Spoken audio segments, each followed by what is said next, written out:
Quand on arrive à un certain âge de sa vie, on a effectivement une position financière qui, normalement, en tout cas je l'espère, est beaucoup plus confortable. On peut avoir payé sa résidence principale, donc on va pouvoir dégager un petit peu d'argent.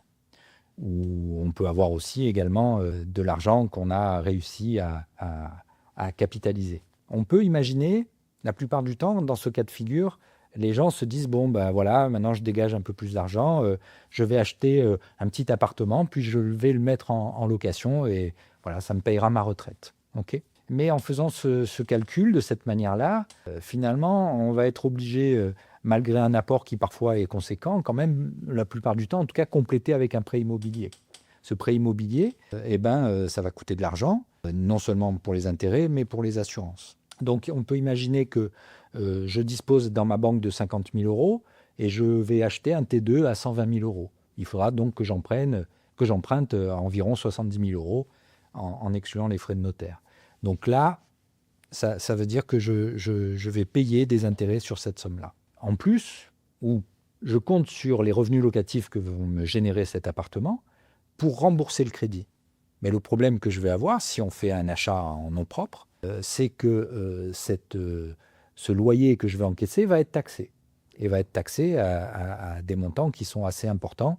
Bien sûr, ça dépend de ses revenus, mais on peut estimer que ça va être 30 ou 40% des loyers qui vont revenir à l'État.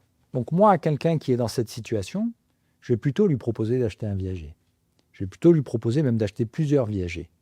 D'accord? Donc on part d'une base de 50 000 euros et je vais lui dire, voilà, pour cette somme-là, vous pouvez acheter en viager 2 appartements qui, en valeur viagère, seront peut-être chacun environ 120 000 euros. J'en achète 2 comme ça, environ 120 000 euros. Je vais payer grosso modo 25 000 euros chacun de bouquet. Et en fait, plutôt que de payer à crédit un seul appartement avec des frais bancaires qui vont être associés, je vais payer une rente auprès des propriétaires de chacun de ces appartements. Et sur une durée à peu près équivalente, en tout cas statistiquement, c'est-à-dire le temps soit de rembourser le crédit si on prend la première solution, soit effectivement d'attendre que l'appartement se libère, au final, tout l'argent que j'aurais dépensé aura été capitalisé. Je n'aurais rien donné à la banque et je n'aurais rien donné à l'État. Donc de cette manière-là, et à la fin, je serai propriétaire de 2 appartements plutôt que d'un. Donc pour moi, pour quelqu'un qui est dans cette situation, c'est-à-dire une situation financière qui est confortable sans pour autant être quelque chose d'exceptionnel, je lui conseillerais beaucoup d'acheter en viager, même s'il a 40 ans, même s'il a 50 ans, parce que d'un point de vue patrimonial, si ce n'est pas lui qui en profite, ce sera ses enfants.